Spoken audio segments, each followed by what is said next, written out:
historic bets on this infrastructure right now and closing the gap between commitments and capacity. This is where the real opportunity lives. Moderating today's session is Ujjwal Kumar, founder and CEO of Quantum Alliance and co-founder of Cognizy AI. Quantum Alliance works with universities, industry, and governments to get top talent working on the foundational problems beneath AI, from critical minerals to energy to semiconductors. He will be joined by Tuan Ho, unicorn founder turned venture capitalist, now partner at X Fund; Jeff Binder, serial entrepreneur with multiple Fortune 500 exits, now at Harvard Venture Partners; Prince Thavan, IAS officer and executive director at REC Limited under the Ministry of Power; Vrushali God, global director of climate operations at Google; Dr. Tobias Helbig, VP of innovation at NXP Semiconductors. Ujjwal, over to you. Oh, yes. We'll start with a quick picture for the panelists, if you can all rise.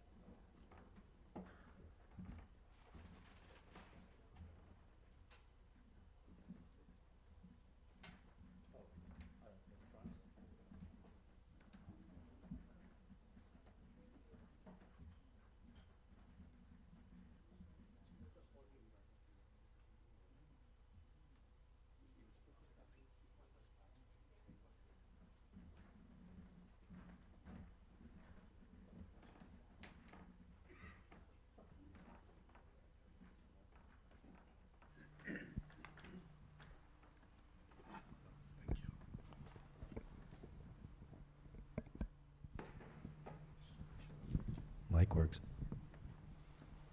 So we can start. Thank you, everyone. We are up against Yan. We are up against her boss. But let's have fun in this panel. And the broader idea, we have been hearing all about AI models, what AI can do, and this panel is more about, we are talking about AI at scale now, what it needs, what it would make fulfill when we talk about AI, like AI-driven companies, when we are talking about AI-driven solutions.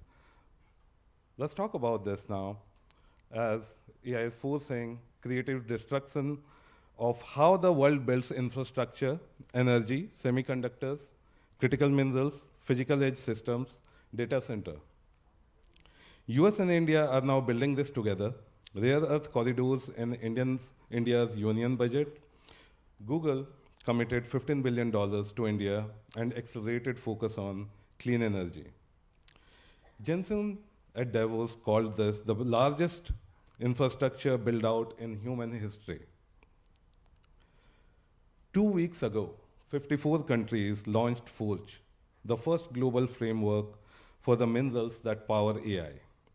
Yesterday, on this very summit, Sundar Pichai laid out Google's 15 billion commitments to India, a gigawatt-scale AI hub in Vizag, 4 new subsea cables between US and India. The models are getting attention, the infrastructure is getting the money, and we exactly have the right people to figure out where is all this going and what do we need further. To start with, Tuan, X Fund was the early investor in Vulcan Elements. Now it is backed by 1.4 billion US dollar government partnership to bring America's rare earth magnet supply chain. What, according to you, the US-India critical minerals corridor look like from the investor side? First off, thank you for having us here.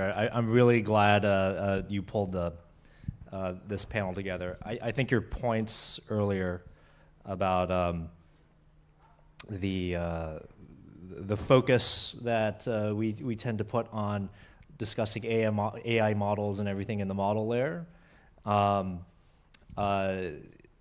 but we don't really talk about what exists underneath that is actually a really unique topic to cover, and one that I'm that I and X Fund has generally been extremely excited about. So the way I look at that is that, in this strive that we have to build intelligence, we tend to talk a lot about the industrial revolution that it will create. Well, we have to understand, we have to look at the industrial revolution that will be required in order to support the creation of that infrastructure, right? There are a lot of inputs required for AI infrastructure. So you've got energy, you've got energy, the power grid, power generation has to be clean, sustainable, renewable, and the demands for AI infrastructure are going to require us to really solve large problems as to how to supply that power. You've got, everybody's talking about critical minerals now. You mentioned Vulcan Elements, right? Vulcan Elements was a business that we invested in. It was a Navy veteran out of Harvard who had spent a lot of time looking at supply chain issues for the U.S. military, and noted that over 90% of magnets, rare earth magnets, were coming through China. It creates a strategic vulnerability for the United States. And the reason why it creates a vulnerability is because, if you think about it, there are so many things that we need, that we build that require magnets. You can't build hard drives, you can't build motors, nothing that moves can be built without them. We talk a lot about chips. You can't manufacture chips without magnets.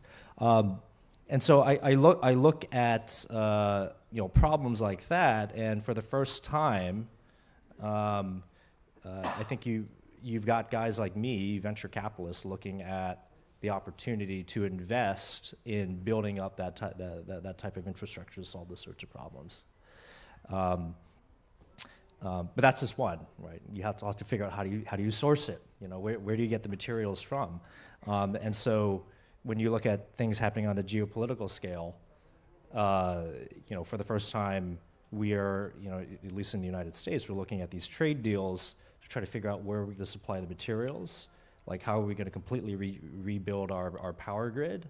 How are we going to build up the capacity for refining those materials? Where are we going to source them from? Where are we going to have to get them from?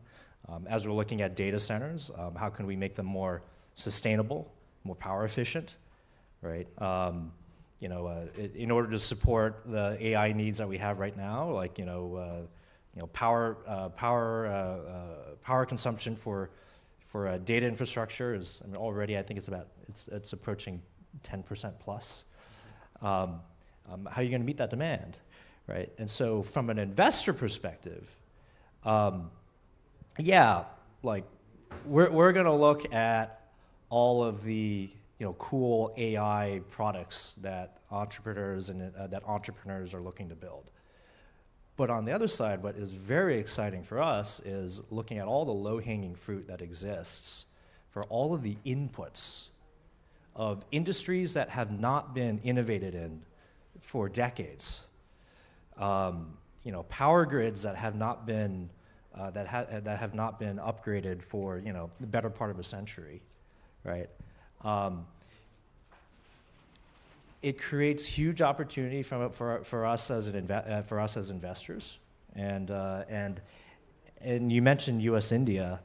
I find a lot of opportunity in the U.S. and India working more closely together to try to figure out how on both sides of the world we can build great companies to meet that need. Thanks, John. You spoke about the needs. You spoke about the innovation. You spoke about what the early stage startups should be focusing on. I'll move to Jeff, who has built companies from scratch and made multiple Fortune 500 exits. I would ask him, what would it need for young entrepreneurs to build and scale in this space and do it successfully?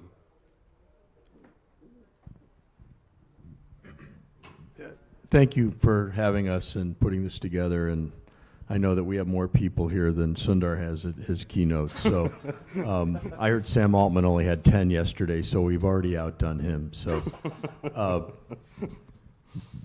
you know, it's I think it's such an interesting time. I was there in the early web days in '99 and 2000 and 2001, and you know, the excitement around the internet obviously fueled a massive tech boom and ultimately a fiber build out and infrastructure build out, and it took years for all of that infrastructure to be absorbed, and ultimately it was. I think the difference this time around is that the tool sets themselves that entrepreneurs have available to them are smart.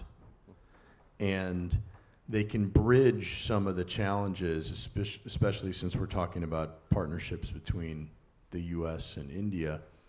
You know, oftentimes, especially when you get to things like user interfaces, there are cultural differences from the development work that would happen in India for an Indian audience or the US or China.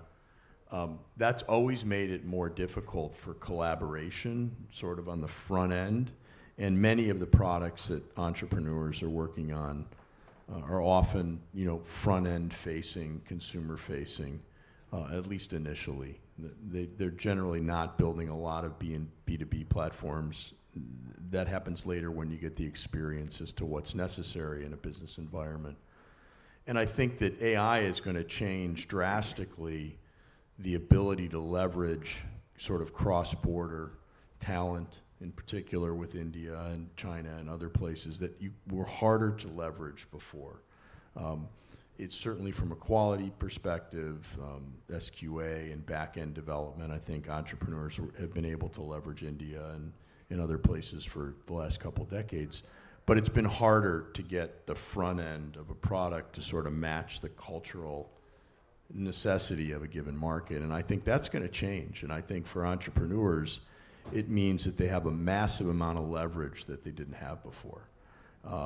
And it means that we're going to have a flood of new ideas that are actually brought to market and work fairly well, and allow entrepreneurs to deliver products with probably a tenth the capital, depending on the product, obviously. If you're doing magnets, you're sort of stuck with the physical properties and refining and some of the things that you can't do from an IT perspective. But I think for entrepreneurs, it's an extraordinary opportunity, and those that will win, in my mind, over the next few years are going to be the ones that leverage the tools most quickly, because it's not possible any longer to develop in the way that people were developing 2 or 3 years ago. If you do that, you're going to be way late.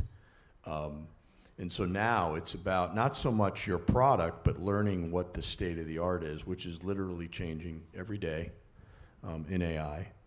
And it's a golden age, I think, for entrepreneurs. I think it's going to be much, much more difficult for investors as an environment, because the wealth of ideas are going to get much further along. And that makes it more difficult, not less difficult, I think, to be an investor, because you have more mature products. The entrepreneurs will have more leverage, and they may be able to make it to market much earlier than they would have otherwise, which means where they might have gone for a second round of seed capital, they may be able to get to market and be into revenue with a single small round of seed capital or no seed capital. And that makes that whole early stage ecosystem of angel and venture investing much more challenging. And so I think it's just a great time. I do think that there's a huge risk, and I don't think it affects entrepreneurs or young entrepreneurs, but I do think there's a huge risk of an overbuild. And it feels a lot like the leverage in terms of optimizing hardware and infrastructure is only going to get better, and it's potentially going to leave us with actually I know right now we're worried about power, we're worried about compute, we're worried about data centers. But I would project if we sat here 2 years from now, we'll be looking at a grand overbuild with a real challenge around ROI and how to make all these investments work. And so that's going to be another positive for the entrepreneur, because those resources are going to become very inexpensive relative to even what they are today. And so in that sense, I think it's a great day for young entrepreneurs. Thanks, Jeff. Picking up from you about leading from some of the AI tools, going to market faster, build out, ROIs. Now we move, this is the right time, actually, when you spoke about ROIs. One of the things I was very curious about, all the world leaders coming here and putting big bet on India. So, like, we just heard Sundar yesterday talking about $15 billion, new sea cables between, with India, new innovation hubs. Rusali, you are leading the clean energy transition with Google. I wanted to understand what's Google's AI's scale demand, basically, in terms of energy, and why you are placing such heavy bet on India. Okay, good. Thank you. Thank you all for joining, and I appreciate it. I am being pitched against, my boss, so I'm going to try and keep it as entertaining and as nice and valuable as I can. That's a very interesting question, in terms of like the scale and why India. But I'll build on a few things that both of you spoke about. So one of the interesting things about this particular AI innovation timeframe you're looking at is it's what I call across the full stack. So you're looking at a lot of things that are happening, which typically we talk about software, AI models, applications. That's the shiny objects everybody talks about, and very exciting.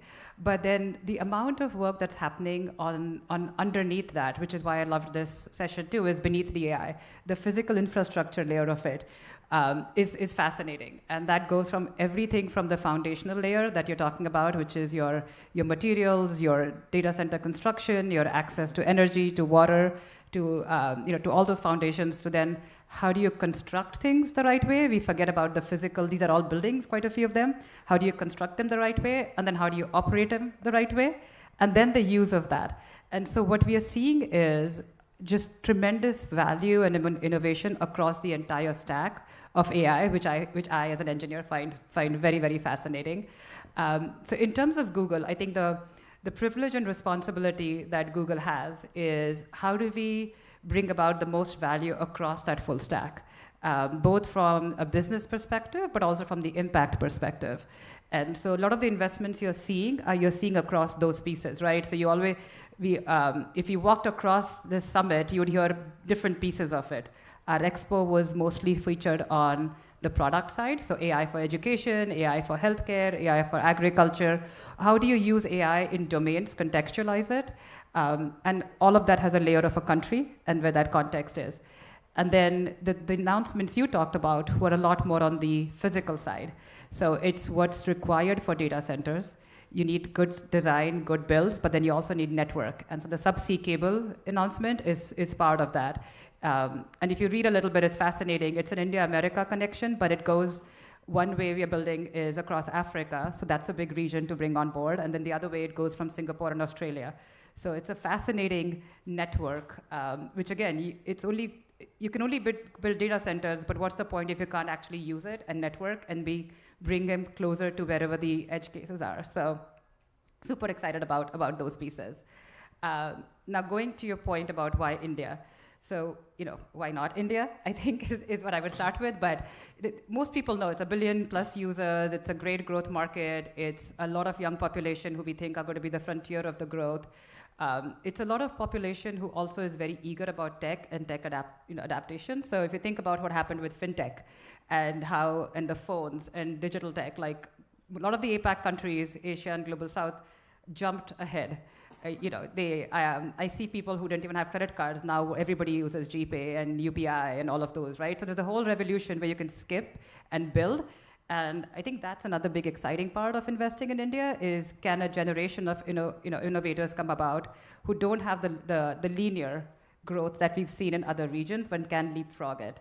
And I, from an operational perspective, feel super excited the same way about clean energy.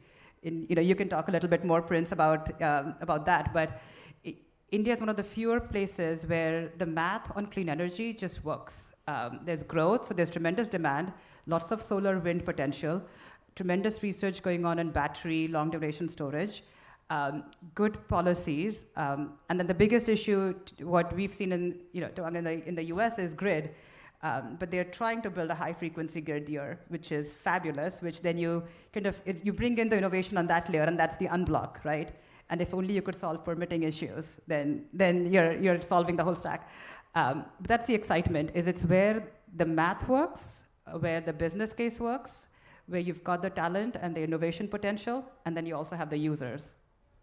Wow, that's amazing. I do understand now. Thank you. That's why Sundar is here. Thanks. Moving from that side, we heard about the demand side, and I'd love to take the insights from Prince, who's actually building the digital public infrastructure for the power sector, and they have been doing some incredible work, which I've seen in the past few weeks, particularly about P2P trading. And Prince, with all the initiatives about grid reforms and the trading platform which you are launching at this summit, how do you think the AI's energy demand going, how are you supporting it? Yeah, your insights.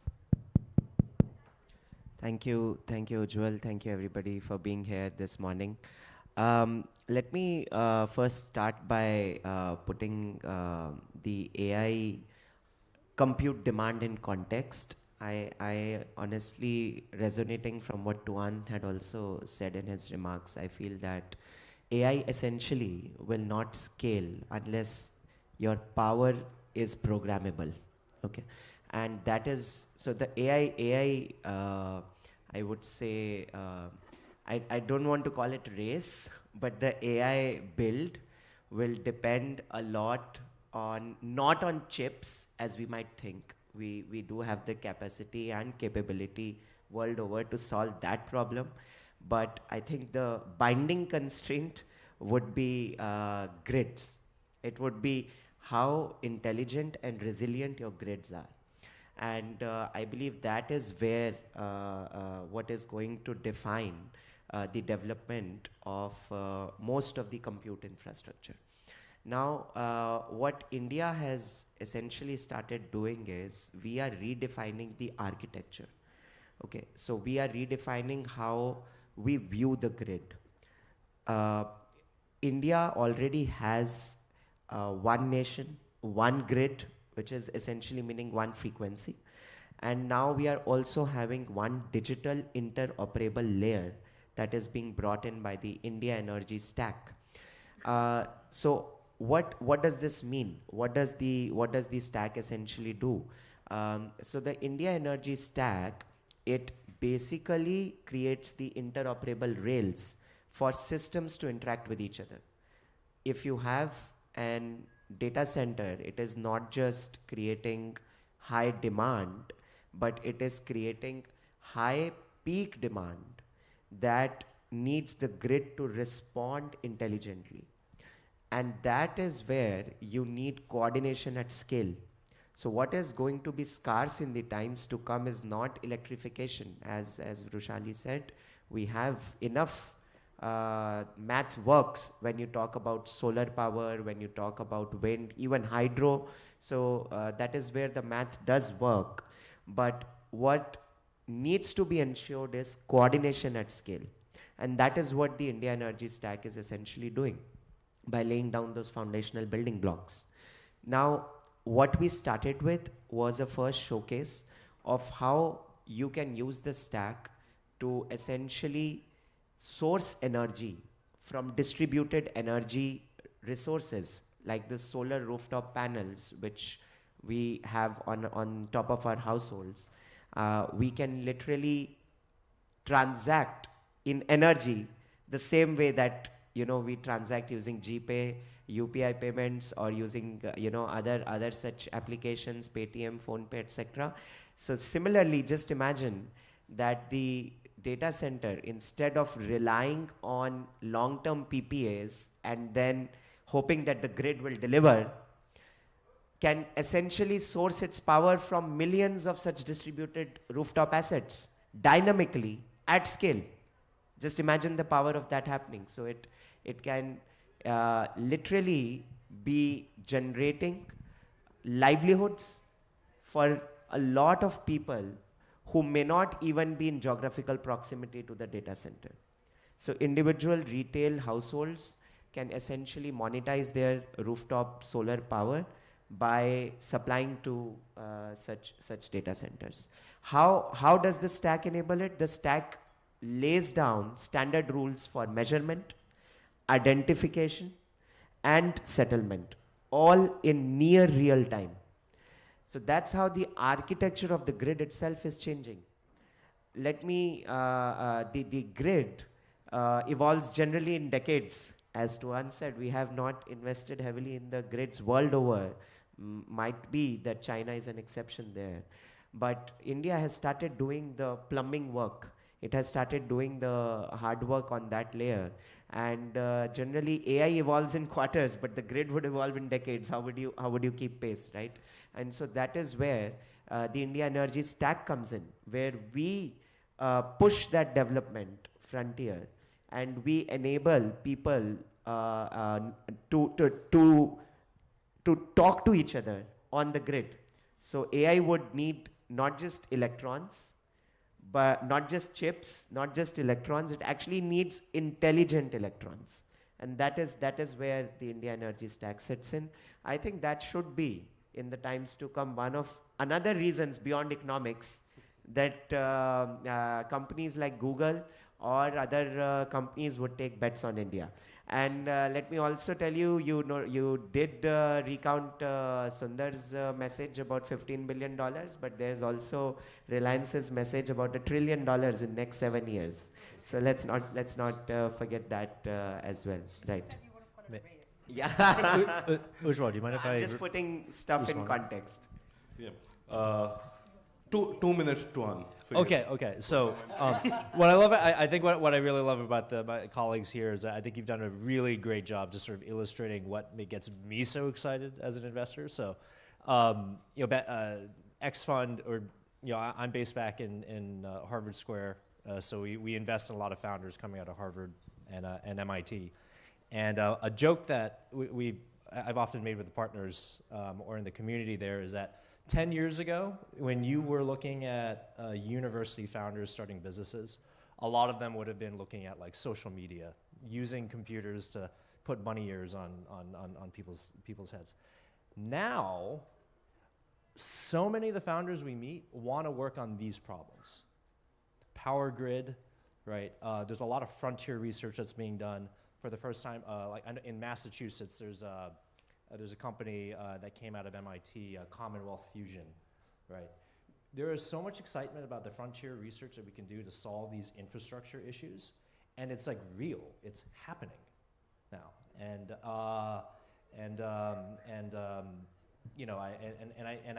I see the opportunity too with working with India is that you have, we can do some of this frontier research in the U.S. We can partner with countries abroad.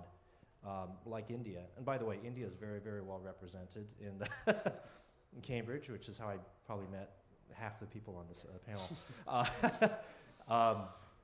But it really does create these global scale opportunities to reinvent, to create this other, to support this other industrial revolution beyond just what the AI and the intelligence is allowing us to do.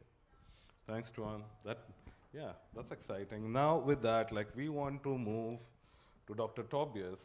We have been talking about physical layer infrastructure.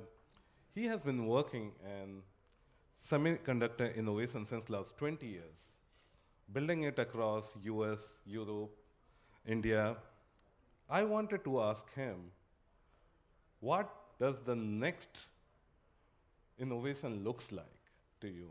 Or what are you working on at this point? Where are you placing your bets? Yeah, thank you very much for the question. Thank you so much for having me here. It's great. And I would like to build a little bit, Jeff, on what you said earlier, where you had this, are we on the right track? What the heck are we doing? And let's zoom out for a moment.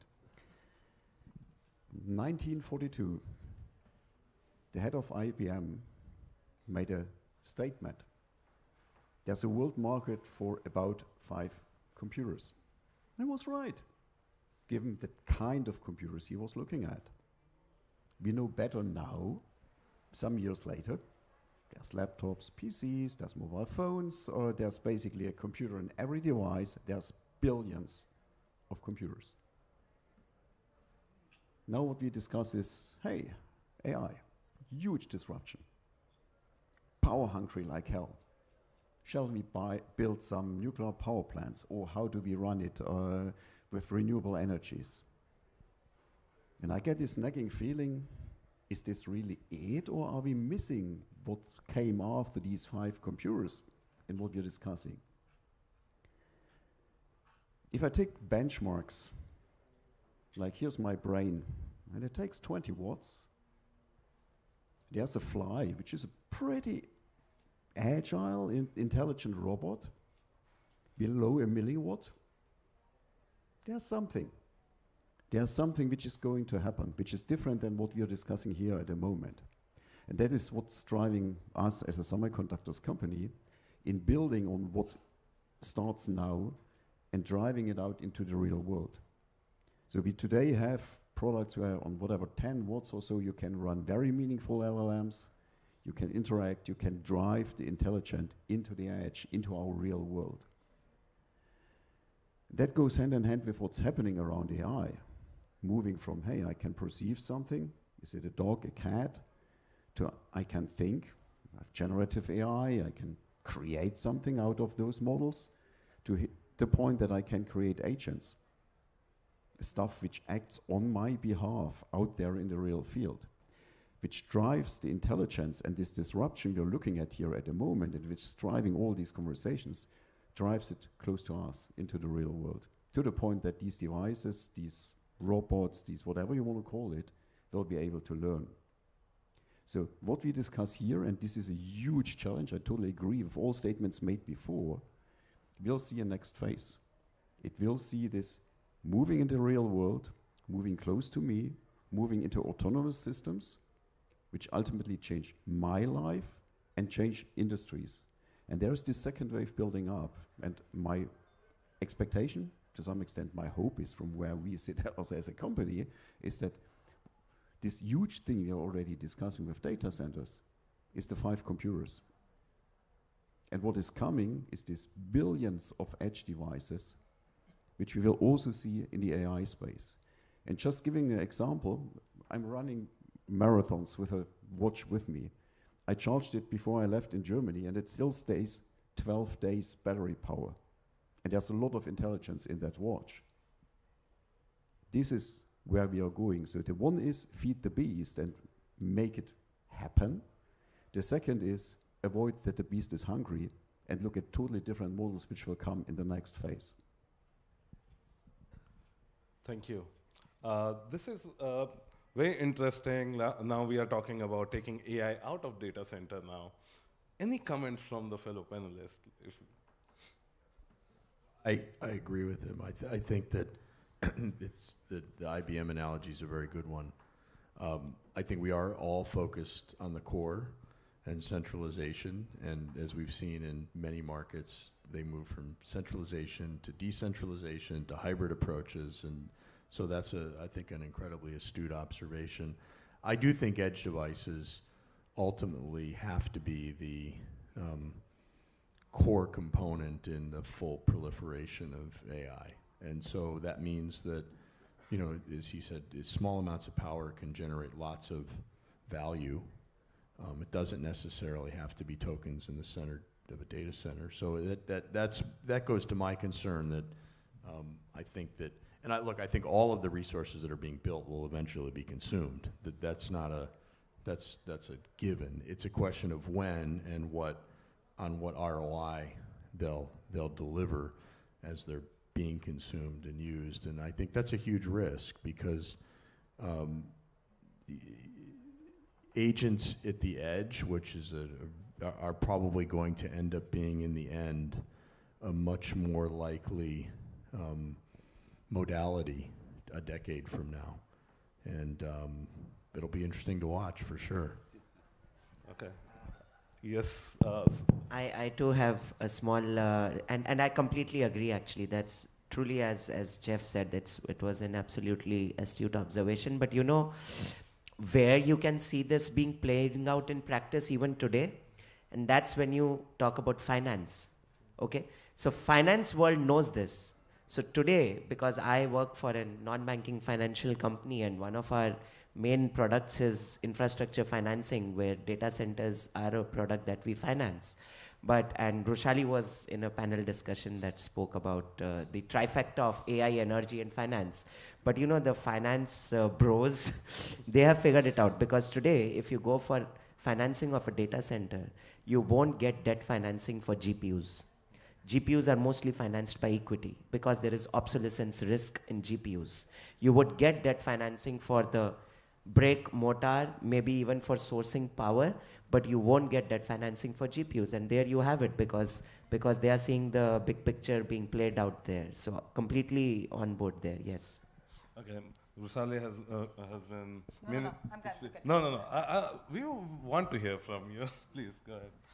No, I think the risk of stranded assets, the way you said, and the ROI is real, like in a sense of where you're investing and what. But I think your point is very astute. There are portions of this will be obsolete. There are portions of this which will be very easily replaced, whether it's on the chip side or whether how you write the programs, even the models, right? You went from large scale, smaller.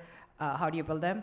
But there are. What I'm hoping is the bets on some of the hard infrastructure are just good things to do. Like, I think to me, the fact that we are seeing a transition to renewables or seeing a transition of the grids being operated in a better way, some of the boring bits that people didn't pay attention to is how do you run things efficiently.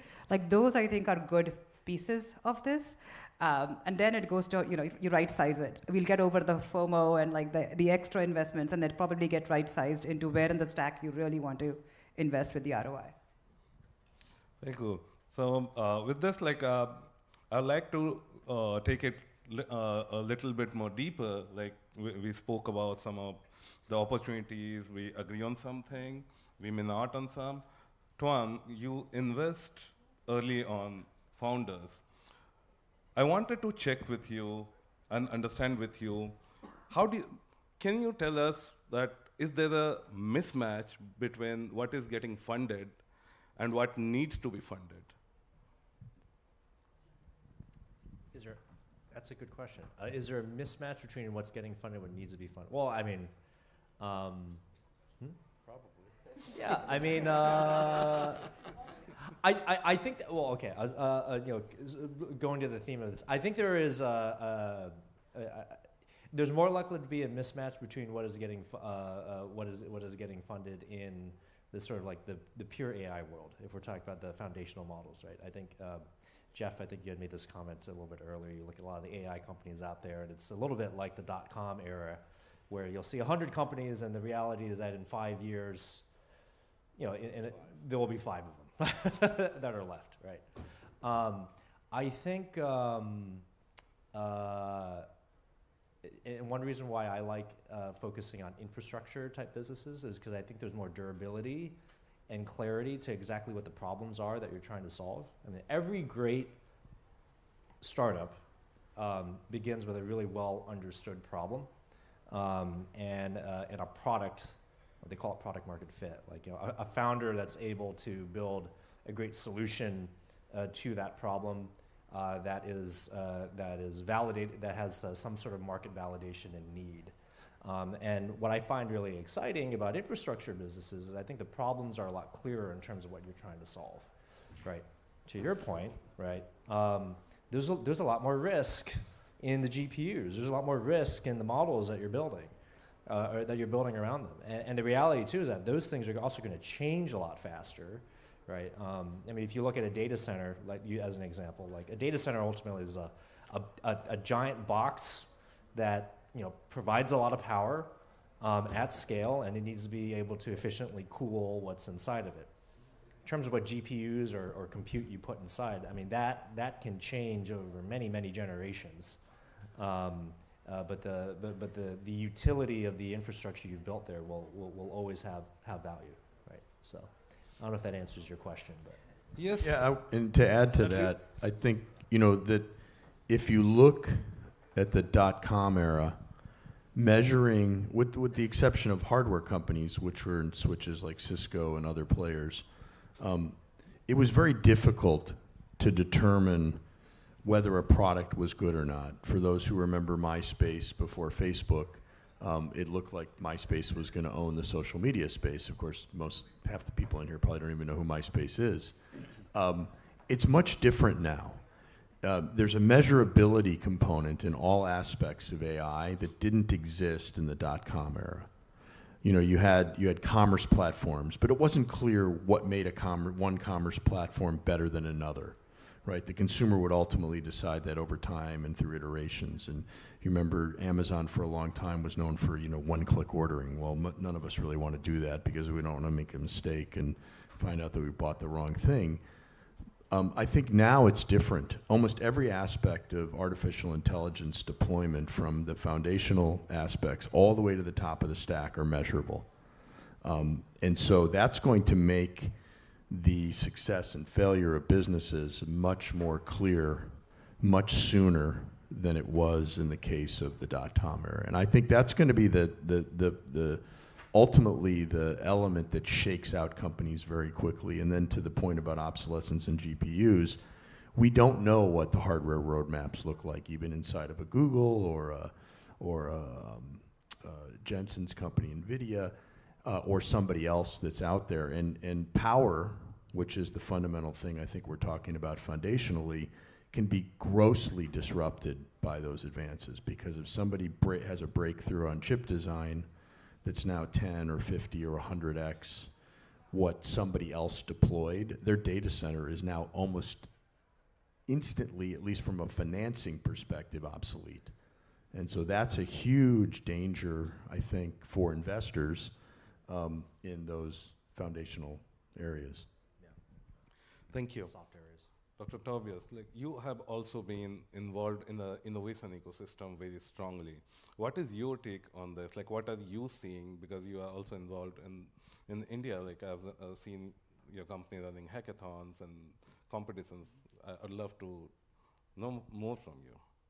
Yeah, adding to what just was discussed, we have a tendency to overestimate the next 2 years and impact, and underestimate what's happening in 10 years. And at the moment, we are going into this with huge bets, which even maybe have these ups and down swings even much bigger. From my perspective, what we are discussing on AI is absolutely real. This is a huge disruption. This is changing industries, this is changing lives, this is changing professions. Wherever there is data, there is change. And that in the end is driving what we are doing by developing the products we have, which is semiconductors products, by being in India for that since literally decades. Development centers, on our DNA history as a company, Motorola, Freescale, NXP, here in the Noida, Delhi region, in Bangalore, and so on. So very much working on that. And on your question from an innovation perspective, well, we all know the hype cycle, and that's tough, because it always means that there's this trough of disillusionment. And we've seen it for all major breakthroughs, where, especially when they are being hyped up like hell, there's the self-driving cars, there's other things. In the end, these things get real. They have the substance, they happen, and they transform things. And AI will. The way there, and also in the question, hey, what's the risk? What's the bad, and what's coming from the sidelines? I think we will see still troughs of disillusionments and surprises. There was one some while ago when this wave had a DeepSeek moment. Such moments will come again. And there will be a recovery from that, I'm also sure. So I'm in innovation since literally decades. I love it. It's a roller coaster. We overestimate, we get shocked, and we get it right. Thank you. With that, I'll go to Sally. I was very excited when I saw Google launching Google Climate Technology Center.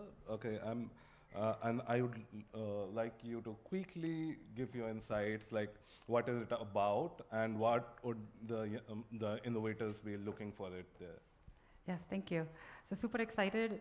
This week we announced in partnership with the Office of Principal Scientific Advisory for the Government of India, Google's Center for Climate Tech. And so there's a couple, how did we get here? Because that's interesting too, is we see a lot of innovation. I live in Silicon Valley, I was raised in India, back and forth, I've lived across the world. There's different innovation which comes from big institutes, big academic settings, big companies, but there's also innovation that comes from different corners of the world. What we loved about the PSA philosophy was they're trying to get more tier 2 and tier 3 cities, and also a wider spread of universities and academia that can get involved in this. So besides your premier one. So that was very enticing, is how do we take innovation down to the roots?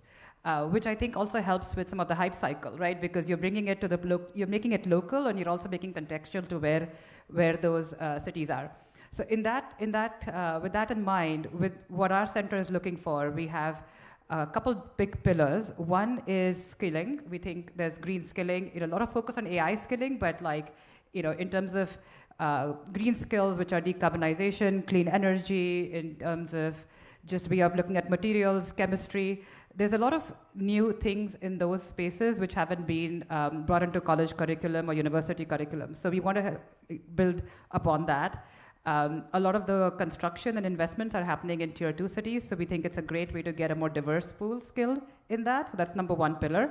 The second one is low carbon materials. So you go to embodied carbon, something we're all very passionate about. So how do you drive innovation in construction, which is going to be huge? And again, it's not just data centers. What you learn from data centers can be for real estate, for commercial buildings.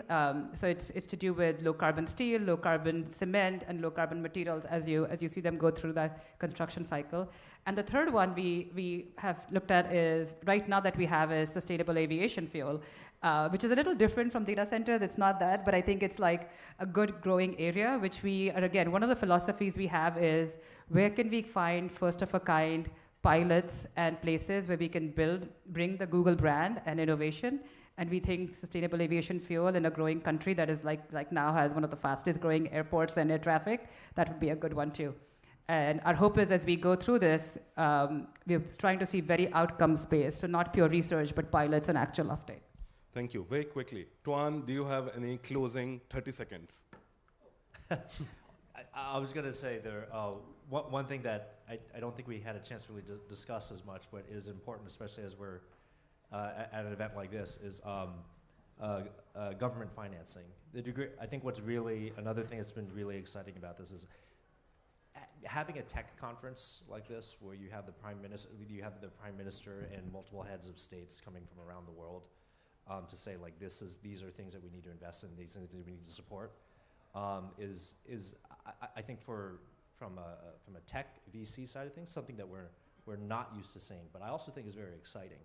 Right? Both in the United States, you're seeing hundreds of billions of dollars being invested by the federal government into infrastructure, right? And you're seeing similar investments being made in countries like India, countries outside of China's been doing this for a while, but you're seeing this happen around the world. And so, I think, where are we right now? There is the industrial like I said at the beginning, there's the industrial revolution that AI is ushering in, but there's also the industrial revolution that the requirements of AI are also going to require, or is also going to usher in. So I think it's going to be a bright future for us all. Thank you. I think that's great closing for us. Yeah. And I enjoyed talking to all of you. I really had so much fun. And your insights are amazing. Hopefully, the innovators looking here got something out of it, and we'll see some new people coming to all of us showing their innovations. Oh. Thank you.